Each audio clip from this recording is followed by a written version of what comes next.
Imagine it is a Tuesday afternoon. You are sitting at your desk, and an email notification flickers on your screen. It is a brief, perhaps slightly curt message from a colleague or a friend. Suddenly, the room feels smaller. Your heart begins a rhythmic, anxious thrum against your ribs. You spend the next 3 hours drafting a response, deleting it and rewriting it again, not to convey information, but to manage how they feel about you. You are performing an invisible surgery on their perception, trying to ensure you are seen as capable, kind, or indispensable.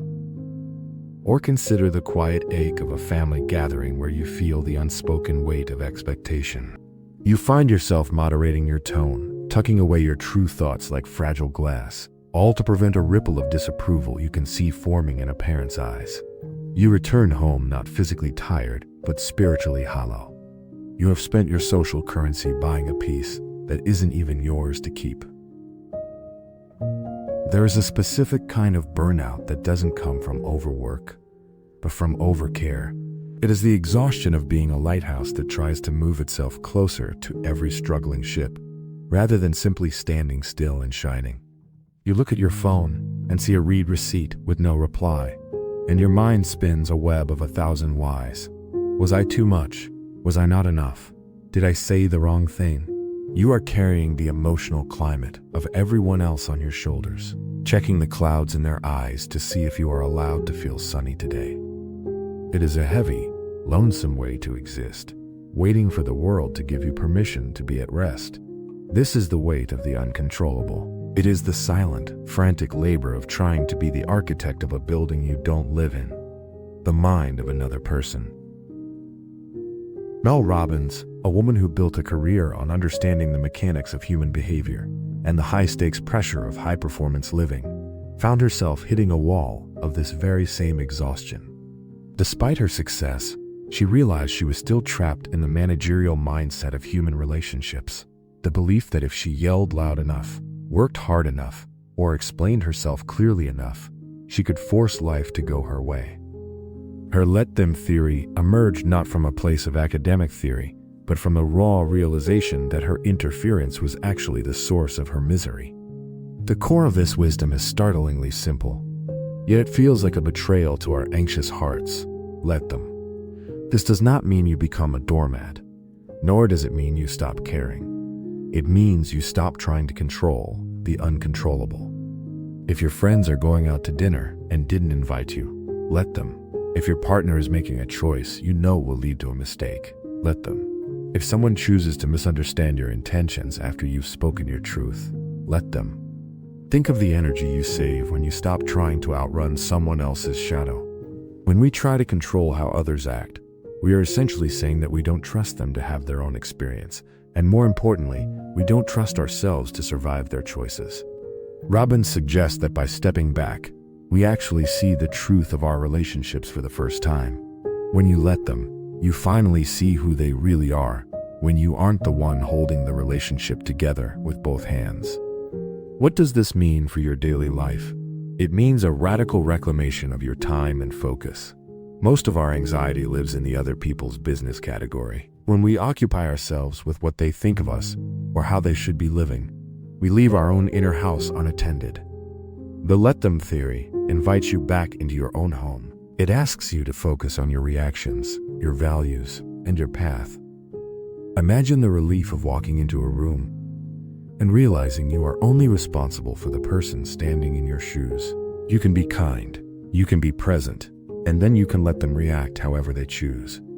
If they are cold, that is their climate. If they are judgmental, that is their lens. By allowing others the dignity of their own mistakes and their own moods, you grant yourself the dignity of your own peace. This linkage of wisdom is about survival. It answers the question, how do I live in a world I cannot control? The answer isn't to control more. It's to identify the boundary where you end, and the rest of the world begins. When you stop trying to navigate everyone else's ship, you finally have the hands free to steer your own. You realize that you have been so busy being a character in everyone else's story that you forgot you are the author of your own. Take a deep breath. Perhaps the exhaustion you've been feeling lately isn't a sign that you're failing at life. It is your soul telling you that you've been trying to hold up a ceiling that was never meant to be your support. It is a signal that you are overextended in territories that don't belong to you. What if you surrendered the need to be understood right now? What if you accepted that some people will always see a version of you that doesn't exist, and that is perfectly okay? You don't have to decide how to fix your relationships today. You don't have to send that clarifying text. You don't have to win the argument in your head. Today, the only task is to notice. Notice how tightly your jaw is clenched. Notice how your mind wants to leap forward into next week to prevent a conflict that hasn't happened yet. Just for this moment, let the world spin without your intervention. Let the people in your life be exactly who they are: frustrating, beautiful, flawed, or distant. Let them. There is a vast, quiet space that exists just beyond your desire to control. It is a place of grounded atmospheric realism, where the grass is wet with dew and the sky is a pale, forgiving violet. In this space, you are safe. You are not a project to be managed, and neither is anyone else. You are simply a witness to the unfolding of life.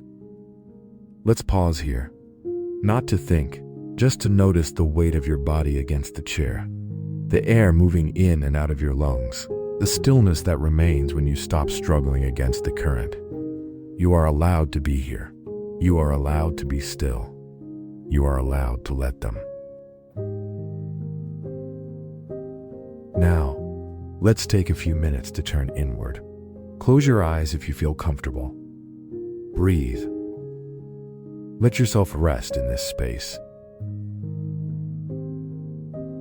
Think of who you are trying to fix right now, to make yourself feel safer.